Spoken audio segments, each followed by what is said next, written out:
Go back and those early guys, Dr. Owen was the last person I got a chance to spend a couple of years with and be mentored by. And he died a couple of years ago now in his late 80s. He hung around with the greats, a lot of the founders, that are fountainheads, are patriarchs and matriarchs in chiropractic. And they had such certainty in what we do as chiropractors, but also that we were designed as chiropractors to be the world leaders, not in healthcare, not in a community, as it relates to being the best doctor, like the world leader. And so these guys, everybody he hung around with, Dr. Owen, that had in that room, when they died, they had between $100 million and $600 million in the bank because of their outlook on what chiropractic and chiropractors were supposed to be about. So kick them rocks. If you don't like how I talk, I'ma keep on talking and walk my walk.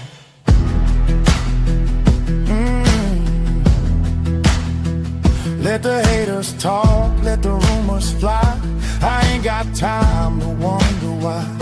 The good Lord knows the man I am, and I'll die standing tall with a mic in my hand.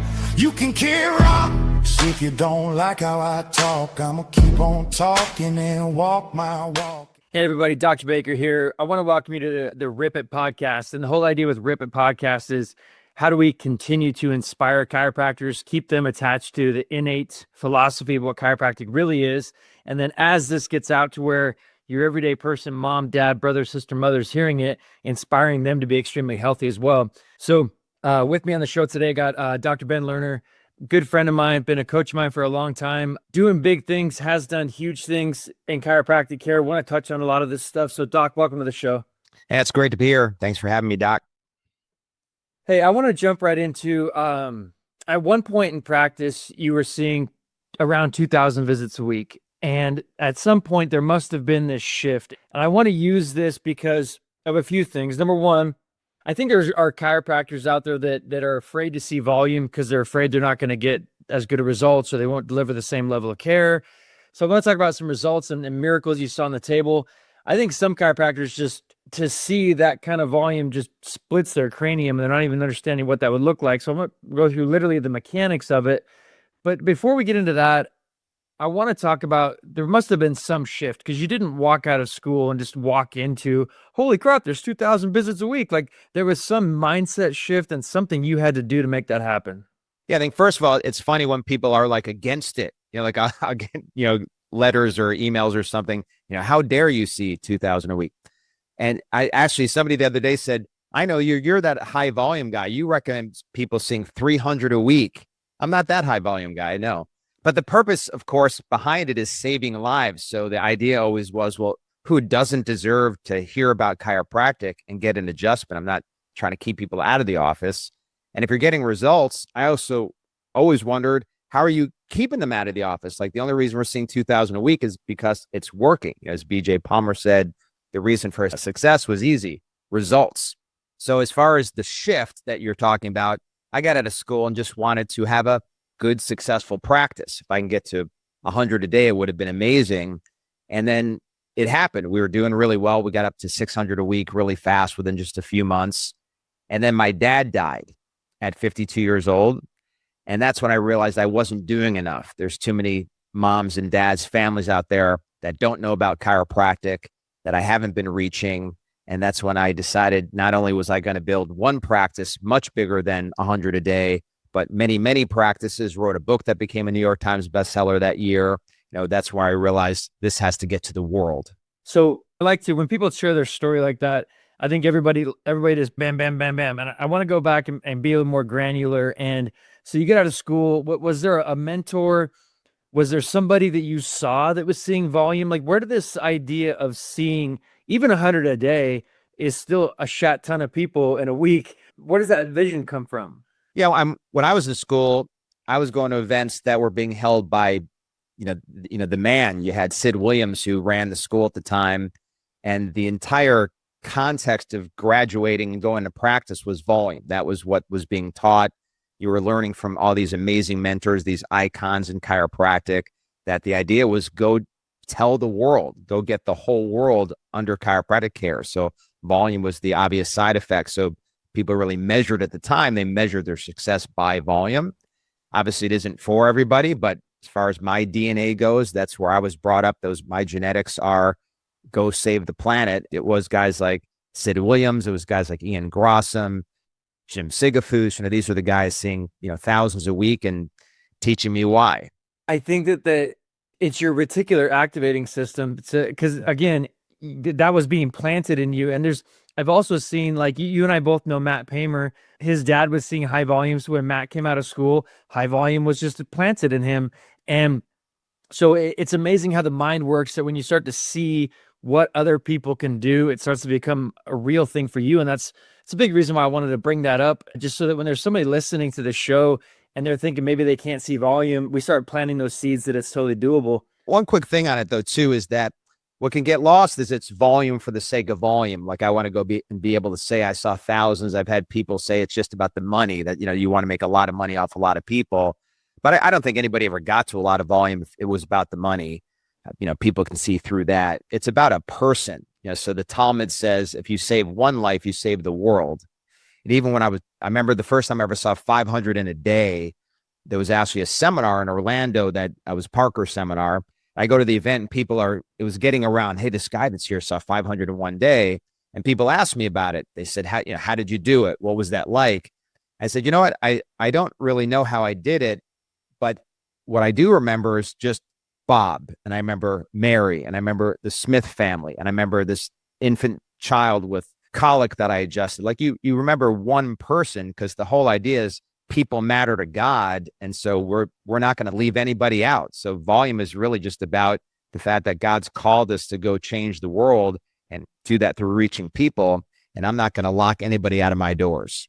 Yeah, no, I've heard you say it's one person at a time, and it makes sense, because even when I don't see extremely high volume, I'm somewhere in the 300s, but when I get distracted by who's on the other table or what's going on with my staff up front, or whether somebody was happy or not with whatever, then it starts to slow me down a little bit. And so even at the volume that I'm at, I know that if I can be 100% with you on that table, I can be so much quicker, but better. And my adjustments. So I want to talk about that. Like, when you're in state and you're focused on that one person and nothing in the world matters. Like, we as chiropractors, I think it's pretty cool.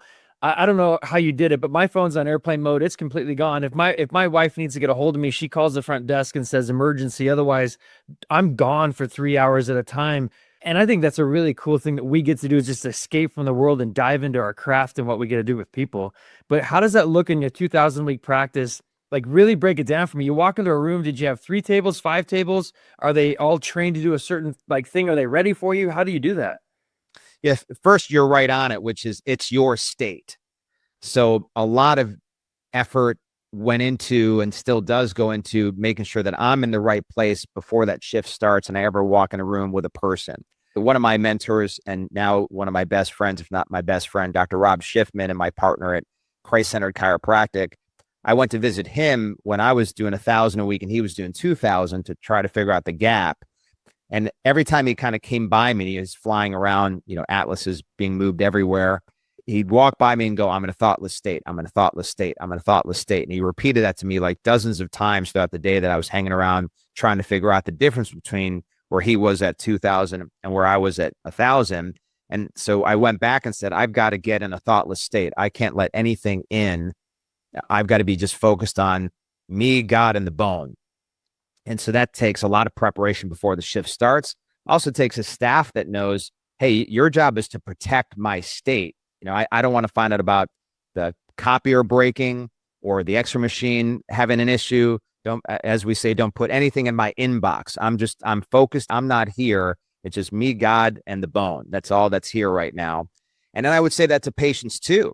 So patients that came in and wanted to talk, I say, listen, I'd love to talk. In fact, here's my cell phone. Give me a call tonight if you want to talk. But adjustment times are for adjusting. And I don't want to be distracted from giving you the best possible care and being totally present with you. But also, I don't want our conversation to disrupt the next room, because then I got to go be that for the next person.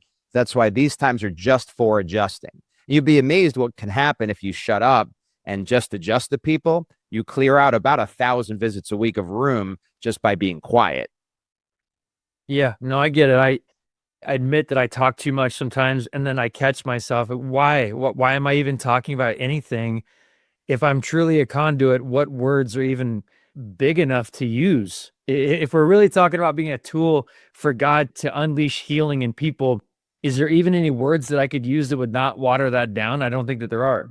Yeah, and as far as functionality, I mean, as we say, you can only be in one room at a time. So I saw the whole 2000 a week off just two tables. We had a third room we called the dead patient room. So that if somebody couldn't move or needed help getting on and off the table, somebody needed some extra care, they would go in a third room. And then I would kind of run back and forth to that room occasionally. And I think, from a results perspective, what people don't realize, because I'm an ardent CBP, Pettibon clear guy, is we had a whole rehab room for corrective care that's just run by somebody else. So I'm just doing the adjusting part, which obviously is critical. But then the corrective side was being handled by my techs. Yeah, absolutely. There's no way that when you even get into medium-sized volume that you could or should be out doing anything besides what's on the table. I'm assuming, and this doesn't matter that much, but I'm assuming someone else is taking an X-ray, someone else is doing everything at that point. And were you actually delivering 2,000 adjustments with your hands? Because there's guys right now, I know you and I know a guy that sees 1,800 a week in his office, but there are multiple doctors adjusting. And that's not to take away from him whatsoever. I honestly think that that is now that I see, and I've been in practice this so long, it's a wiser model, and it's going to be something that's has more longevity. My body's not going to be able to last as long as 5 or 6 bodies doing it. But how did that look then? Yeah, so just me doing the adjusting. Occasionally I had like an associate that might do a few, but people preferred to see me. So it was kind of hard to, build up another associate in there. Mostly they just help to support. I mean, Dr. Schiffman, he's still seeing 3,000 a week in his late 60s. So it is possible if you take care of yourself. I got to fly out and see his office, I guess, because I have no comprehension of, and it's not a knock on him, his body or anything, but at 60, seeing 2 or 3, like when you say 3,000, is that just, that's an exaggeration? Like he's in that 2,000, or like he literally tips? No, that's like he sees 3,000, and it's a whole other realm of how that visit looks. And if you get adjusted by him, it's a different kind of experience too. It's not a regular adjustment. It's a supernatural adjustment that, it's like God's hands through Rob onto you. Real quick, because 3,000 a week just sounds absurd. So like, is he literally just going chair to chair and setting atlases, or how does the physics work with this? Yeah, so he's a Gonstead master. I mean, so there's parts that probably some of the Gonstead people may not love, as far as people aren't gowned and things like that. But he is a very, he goes in, you're analyzed, but he, as Gonstead used to say, find it, fix it, leave it alone. So he's finding that core subluxation or two, rocking it like you've never had your subluxation rocked before, and he's out and says nothing. The other thing about Dr. Rob is he taught me this when I went and watched him a few times. He will sprint. So I didn't ever want to make it look like I was rushing room to room. He will literally take off, go in another room, just 3 or 4 people, out again. Something else people don't realize, if you have a family practice, so when people would come watch me do 2,000 a week, I heard this a lot where people said it looks just like my practice, but when you walk in a room, there's 4 to 8 people in it. So I'm actually going in some cases, less rooms than lower volume doctors, because we were a true family practice. Yeah, it makes sense. You talk about mentors and people that you saw coming up, but I want to ask you this question. I love asking chiropractors, if there was a chiropractor you could go back and shadow, like obviously shadowing Dr. Rob's office made a big difference. Hearing Dr. Sid talk made a difference. Like if you could hang out with one guy, one woman, whoever it is, who would it be and why? So I've also been mentored. I'm old enough to where the guys that mentored me that have now died, those guys were mentored by BJ. So chiropractic's so young that somebody, and I'm not anciently old yet, but I was able to meet guys that were just behind BJ. And all of those people from that era, they will tell you, again, if they were still alive, they would tell you that chiropractic has lost 25% of its principle every generation. And we're about 5 generations in, so we're about minus 25% at this point. So if you go back and those early guys, Dr. Owen was the last person I got a chance to spend a couple of years with and be mentored by. And he died a couple of years ago now in his late 80s. He hung around with the greats, a lot of the founders, that our fountainheads, our patriarchs and matriarchs in chiropractic. And they had such certainty in what we do as chiropractors, but also that we were designed as chiropractors to be the world leaders, not in healthcare, not in a community, as it relates to being the best doctor, like the world leader. And so these guys, everybody he hung around with, Dr. Owen, that had in that room, when they died, they had between $100 million and $600 million in the bank because of their outlook on what chiropractic and chiropractors were supposed to be about. Talk about a complete mind-blowing scenario. Every one of them, that when these guys died a long time ago, so $600 million, that's a billionaire. This is a billionaire chiropractor because of a very different mindset. These guys were purely innate driven. In their minds, chiropractic wasn't about moving a bone and letting God do the healing or even your cancer going away. It was about being led by innate, and that you couldn't be led by innate if you're subluxated. And so their thing was, you get adjusted, you have full access to innate. Now universal intelligence is leading you towards your best life or the best life in the world. And so what these guys accomplished was incredible. So back to your question, I'd love to have hung around with more of those guys that were in that room with Dr. Owen. There's a chiropractor, I'm spacing on his name, John DeMartini. John DeMartini once said, and I saw him speak at school, and then I actually flew all the way to London to watch the guy at a seminar because I know he's not going to be on stage that much longer. He's getting older. But he said, if you want to take over or you want to affect your city or your town, you have to have a citywide vision. If you want to affect your city, statewide, etc. You've heard him say it. And so that just kind of came back to me when you're talking about these guys, that the reason why it's so easy to have a couple thousand a week practice and make millions of dollars is because they're looking so much further out there at how do we get the chiropractor to be the president of the United States, for example, not just how do we get a couple more people to come get their spine checked. Yeah, one of our greatest presidents was B.J. Palmer's employee, when Ronald Reagan ran one of his radio stations. This is maybe a hard question to answer, but I want to ask, how do we get back to that? Because even in chiropractic, there's this group, there's that group, there's this technique, there's that. It's so freaking splintered. The reason why medicine is so, I don't want to say powerful, but has so much influence and so much grip on Americans especially, is because it's one voice, it's one model, it's one head, it's pharmaceuticals. Chiropractic, how do we get to where we're thinking, hey man, how do we get Dr. Ben to be the president of the United States more than just new patients? Yeah, I mean, chiropractic is fragmented beyond recognition, and the people that run the fragments are just trying to protect their fragment. So it's tough to see a future, or at some point we get amalgamated and actually come together with any sort of combined force.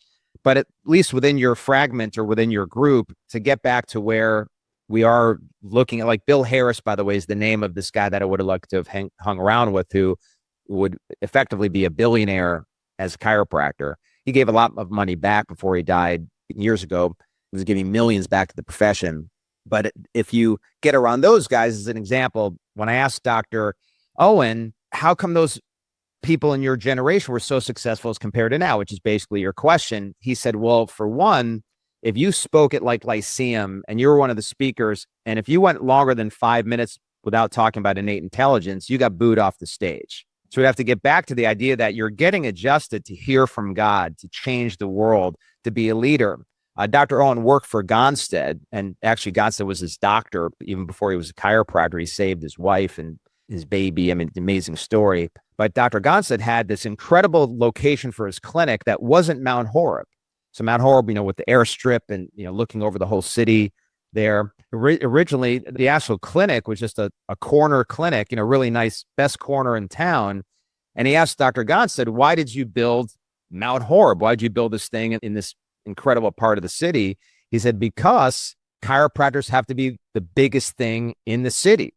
So that's why he built it. So that's not where he saw patients. That was just to show, I'm the man, I'm in charge here. This is where you get adjusted to my clinic on the corner. I think that the rest of our time, part of what I want to do is, because you've been in practice longer than I have, and like you've alluded to, the guys that you learned from were like hanging out with the BJ, with the Gonstead, with that stuff. These conversations that I get to have with you might be the closest I'm going to get to knowing more about what Gonstead's place was like. So tell me more about like anything you know about Gonstead. I just want to geek out on the dude for a second, because there's people listening to this that have no clue that he had an airstrip. Like, so are people flying in from all over the world just to get adjusted, or what's the deal with that? Yeah, I mean, he had hotel, airstrip, you were flying in for care from literally all over the world or flying in to learn from him. So, he set it up to where the whole world could come to him because his vision as a chiropractor from, what he got from BJ and the original teachings of our principles is that you're to be the biggest thing on planet Earth. That it's not as simple as, hey, is it good for your heart or is it just good for back pain? Like we've dialed it down to that's the argument. Their argument is it just to be a doctor or is it be the world leader? And their vision is you're the world leader. So these guys own, like a Dr. Gonstead, all these guys, they owned hundreds of businesses, not just chiropractic. Like Dr. Owen opened up 1,000 clinics and 400 weight loss centers. He was a boat captain. He has a picture of himself like driving a cruise ship and also an airline pilot. One guy. That's because they were that accomplished and had that much belief in themselves and what God had called them to do. And so when you talk about Dr. Gonstead as an example, he, yes, maybe greatest adjustment you could ever get of all time, greatest technique many would believe of all time. That's all intentional. He would never be anything less than the best possible adjuster in the world and would never have developed anything but the best possible technique that anybody could ever master. That is the principle of chiropractic. The couple of funny stories. So the other thing people don't realize is with this argument over straight or mixer. So Dr. Gonstead had his own lab. These guys want to be the leaders in healthcare. So they had a lab so he could show when we would test your blood, adjust you, retest it and show the difference. But also more of a functional medicine thing too. You would go there and if you had things they found in your blood, they would also make changes in your lifestyle because they wanted to keep you out of the medical doctor's clinic and their clinic. They wanted to shut down the hospital, shut down medicine and have chiropractic be the head, not the tail of healthcare. So they also did functional medicine there. And then also when people talk about money, because that becomes this thing in chiropractic, are you just doing it for the money? He had a big golden cash register. And when Dr. Owen went to see him, is in his clinic for the first time, said, hey, what's that big golden cash register for? And Dr. Gonstead said, for all the money. I picture people flying in from all over the world. This is more of a technical thing. Like they fly in, they get adjusted. And then what the hell are they doing when they leave? Like, how do you go to find some random chiropractor back in your town that's all going to be at the level that you just flew in to see? You got to fly your chiropractor out to Mount Horeb and get trained by Dr. Gonstead. Well, what other ones? Are there any other chiropractors that pop into your mind that just had that type of thing? And I know BJ, so I've been to Palmer. I didn't go to Palmer, I went to Life West, but I went to Palmer one time for CE and I saw part of his spine collection, all these scoliotic spines and skulls and all kinds of cool stuff. Any other cool stories from other chiropractors like that? Well, so if you go to BJ's house, that he has in Florida here where I live, he mostly has statues with penises. So just so that I didn't see many spines there, but so yeah, when I would go follow all the greats around. So when before I got out of school, I probably followed 30 guys around him. I wore out my car driving all over the country. And the one thing all the early greats had in common, guys like Tom Pasterski as an example, was somebody I went and saw 360 in a day, following him around.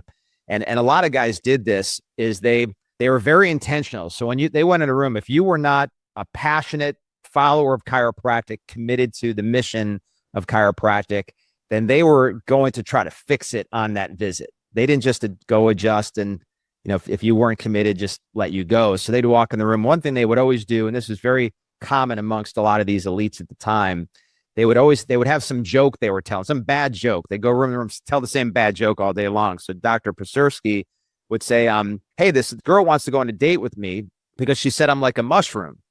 And the patient would be like, what does that mean? He goes, because I'm a fun guy. And like just some awful joke like that. I still remember the original dad jokes. Yeah. These are grandpa jokes. But then the patient, giggle or whatever, this ridiculous joke. He'd be, by the way, you missed your visit last week. That's going to kill you. How do we get you back on track? So like they'd set you up at the left and come across with the right. with the, like the joke and then some hard push to get back on track with your chiropractic, or how come we haven't seen your family? Like every visit was progress forward with that patient, get you back on track, get your family here. I still haven't talked at your church yet. How come you haven't introduced me to your boss so we can do a talk there? I mean, very bold, very upfront. And this assumption that you get it. Subluxations kill, chiropractic saves. You got to help me get this message to the world. It was very clear, where chiropractors now beat around the bush. Back then it was, roses are red, violets are blue, subluxations kill. Why isn't your family here? Why haven't I spoken at your church yet? Those guys were very different in terms of their approach. I know that you and I have talked about part of the way you built the practice was all relationship and being in churches and taking care of pastors. And then all of a sudden you're taking care of the majority of the congregation. Same with other businesses. And that's still something that obviously works today. That's the main way that people build big practices now. Was Gonstead and these guys, are they literally going out and doing talks in the community? Because I know that Gonstead, the dude would work like 16 hours or something crazy. His wife would bring him dinner, drive to a house, do a house call, sleep for 3 or 4 hours, and be back at the clinic the next morning. Like, I don't know how old was he when he died? Like, how's this dude not wear out? Yeah. But is that, because I just picture him just this magnet, like everybody just shows up. What was he doing to go out and get people? Do you know? I mean, he was like a Christ-like character. In the Bible, it says that Jesus had no majesty that would attract people to him. And same thing with Gonstead. This was not a good-looking guy. I think he probably looked 70 or 80 when he was probably 40 or 50. I don't know the exact date that he died. I did hear Dr. Williams used to say that he would go back to the clinic at midnight when the late show ended at the movie theater and go see another like 200 people, from midnight to 2 a.m. or something. So yeah, there are a lot of stories like that about him. But yeah, these guys were, you're the leader of the community. They would go into a town. You're the new mayor. You're going to know everybody. You're going to interact with every key leader, person, influencer in that community. They would take over. Like, that's your town. Take the town. We have to. And I think the question that I asked you earlier is, how do we get back to that?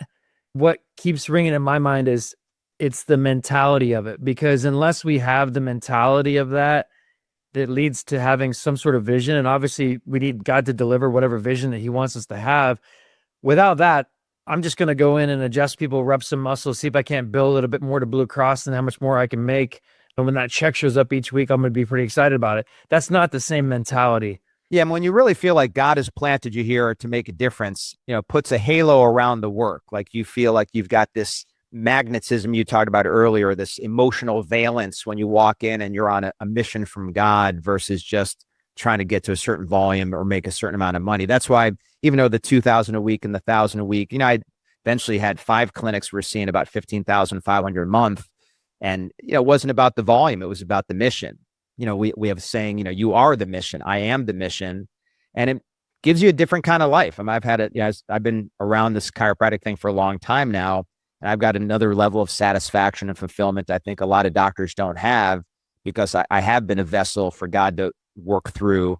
As they used to say at DE, you're supposed to be a Halloweenie with a hole at both ends for God to work down through, in through, and out through. And so that does give you a different perspective on life, because you now feel like you have responsibility. That's kind of the word I use. Like in my last full-time gig as a chiropractor, I still see patients a couple days a week, but there was a child in my daughter's class at 8 years old, died of leukemia. And they put a statue of this kid right in the center of town. And I would run by it. And every time I'd run by it, I would take personal responsibility. Like, this kid died in my town.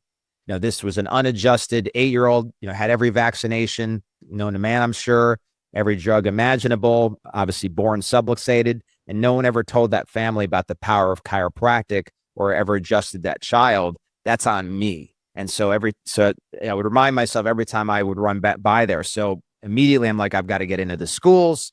I've got to get into the churches. I've got to meet every possible leader in this community and let them know about chiropractic. And that's that different kind of mindset that maybe the average chiropractor has today.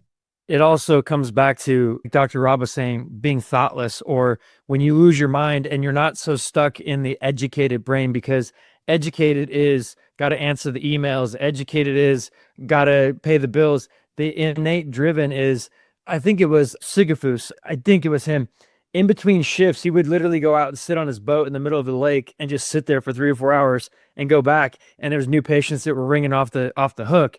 So we have to be able to get out of the educated and really dive into the innate to make any of this stuff happen.